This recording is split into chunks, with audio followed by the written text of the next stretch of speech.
মই মুখ্যমন্ত্ৰী হিমন্ত বিশ্ব ডাঙৰীয়াক এষাৰ কথাই কম, কেঁচু খানিবলৈ যাওঁতে এতিয়া সাপ ওলাব।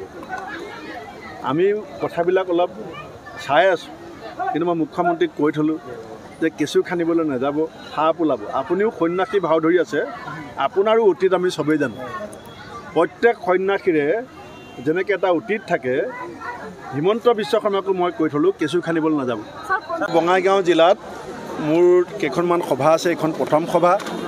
যি ধৰণে ইমান ভৰ দুপৰীয়া গৰমৰ মাজত সাধাৰণ ৰাইজ যুৱক যুৱতীসকল ওলাই আহিছে, আমি অত্যন্ত আশাবাদী। প্ৰথম পৰ্যায়তো আমাৰ যথেষ্ট ভাল হৈছে, কিন্তু দ্বিতীয় পৰ্যায়ত আগতকৈ বেছি ভাল হ'ব। আৰু আপুনি দেখিছে বহুত জেগাত এতিয়া বিজেপি নাই। বিজেপিয়ে ইতিমধ্যে নামনি অসমৰ বহুত জেগাত ছত্ৰভংগ দিছে। মুখ্যমন্ত্ৰীয়ে কিছুমান আপোনাৰ কি বুলি কয়, এইটো বেলেগ বেলেগ ৰূপত ছদ্মবেশী বিজেপি এতিয়া ইয়াত পঠিয়াইছে। ইয়ালৈ পঠিয়াইছে যাতে কংগ্ৰেছৰ ভোট ভাঙিব পাৰে, কংগ্ৰেছক দুৰ্বল কৰিব পাৰে।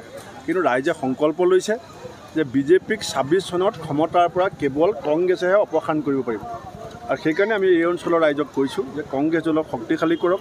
আমাৰ যিখন আপোচবিহীন নিৰবিচ্ছিন্ন সংগ্ৰাম, সেয়া যাতে আমি 26ত আৰু শক্তিশালী কৰি এই অপশাসন, দুৰ্নীতি, ভ্ৰষ্টাচাৰ আৰু সাম্প্ৰদায়িক ৰাজনীতিৰ বিৰুদ্ধে আমাৰ যিটো শক্তিশালী সংকল্প, সেয়া যাতে আমি আগলৈ আগুৱাই নি পেলাই 26ত আমি ক্ষমতা দখল কৰিব পাৰোঁ। আৰু মোৰ বিশ্বাস যে ৰাইজে সেই কাম কৰিব।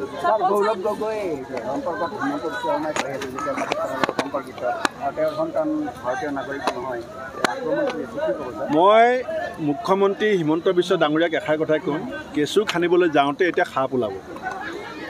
আমি কথাবিলাক অলপ চাই আছোঁ, কিন্তু মই মুখ্যমন্ত্ৰীক কৈ থলোঁ যে কেঁচু খানিবলৈ নাযাব, সাপ ওলাব। আপুনিও সন্যাসী ভাও ধৰি আছে, আপোনাৰো অতীত আমি চবেই জানো। প্ৰত্যেক সন্যাসীৰে যেনেকৈ এটা অতীত থাকে, হিমন্ত বিশ্ব শৰ্মাকো মই কৈ থলোঁ কেঁচু খানিবলৈ নাযাব। দেখা পোৱা গৈছে যে বিজেপি দল যথেষ্ট সক্ৰিয় হৈ আছে প্ৰচাৰ অভিযানত। মুখ্যমন্ত্ৰীকে আদি কৰি কেন্দ্ৰীয় মন্ত্ৰীও আহিছে। যোৱাকালি কেন্দ্ৰীয় মন্ত্ৰীগৰাকীয়ে কৈছে যে কংগ্ৰেছ দলে এইবাবে প্ৰচাৰত অহা নাই যে তেওঁলোকে আচলতে যি কাম কৰি গৈছে তাৰ বাবে তেওঁলোকে অনুশোচনাত ভুগিছে, বা ৰাইজৰ ওচৰত তেওঁলোক আচলতে জবাবদিহি হ'ব লাগিব বুলি প্ৰচাৰ কৰা নাই নেকি? তেনেকুৱা কি কথা আছে? সৰ্বানন্দ সোণোৱাল ডাঙৰীয়াই চাগিলে পাহৰিছে যে আমাৰ কংগ্ৰেছ দল শাসনত থাকোঁতে সেইবিলাক মানুহৰ বিৰুদ্ধে সোণোৱাল ডাঙৰীয়া এখন কিতাপ ওলাইছিল। আমি কংগ্ৰেছ দলত বেয়া মানুহ আছে বুলি প্ৰথম কিতাপ লিখা মানুহজনৰ নামেই হৈছে সৰ্বানন্দ সোণোৱাল। তেখেতে লিখিছিলে যে হিমন্ত বিশ্ব শৰ্মা লুইচ বাৰ্জাৰ আৰু সাৰদা স্কেমত জড়িত। দিল্লীত আৰু দিছপুৰত বিজেপি চৰকাৰ হ'লে তেখেতে এনকুৱাৰী কৰি শাস্তি দিম বুলি কৈছিল। কংগ্ৰেছত থাকোঁতে যিজন মানুহক তেওঁ বেয়া বুলি ক'লে, তেখেতে মুখ্যমন্ত্ৰী হোৱাৰ পিছত সেইজন মানুহকে আঁকোৱালি লৈ চকীখনে এৰি থৈ গুচি গ'ল। গতিকে অনুশোচনা আমি কৰিব লাগিব নে সোণোৱাল ডাঙৰীয়াই কৰিব লাগে? আপুনি কথাটো চিন্তা কৰিব। এতিয়া যদি অসমৰ ৰাজনীতিক গোটেই ক্ষেত্ৰখনত কোনোবা অনুতপ্ত আৰু অনুশোচনা কৰিবলগীয়া মানুহ আছে, সেইজন হৈছে সৰ্বানন্দ সোণোৱাল ডাঙৰীয়া। কাৰণ পাপ তেওঁৰ গাত লাগিছে। কাৰণ তেওঁ অসমৰ মানুহক মিছা কথা ক'লে। তেওঁ কৈছিলে দুৰ্নীতিমুক্ত অসম বনাম, আৰু দুৰ্নীতিৰ আটাইতকৈ ডাঙৰ চৰ্দাৰজন চিনাক্ত কৰিছিলে তেওঁ, সোণোৱালে। আৰু দুৰ্নীতিৰ চৰ্দাৰৰ হাততে দেশৰ শাসনভাৰ চমজাই দি এতিয়া তেওঁ আছেগৈ সাগৰৰ পাৰত। গতিকে অনুতপ্ত কোন, অনুশোচনা কাৰ হ'ব লাগে, পাপ কোনে কৰিছে, আপোনালোকে বিশ্লেষণ কৰিব। নিৰ্বাচনী প্ৰচাৰ শেষ 4 বজাত এই অন্তিম সময়ত আপোনাক সুধিছোঁ, কংগ্ৰেছ দলে কেনেকুৱা ফলাফল কৰিব, কিমান শতাংশ? চাওক, প্ৰথম কথা হৈছে আমি যেতিয়া শাসনত আছিলোঁ তেতিয়া বিজেপি দলে অসমৰ 70% আসনত তেওঁলোকে পঞ্চায়তত প্ৰাৰ্থী দিব পৰা নাছিলে। আপুনি বিজেপিৰ ৰেকৰ্ড উলিয়াবলৈ মই চেলেঞ্জ কৰিছোঁ।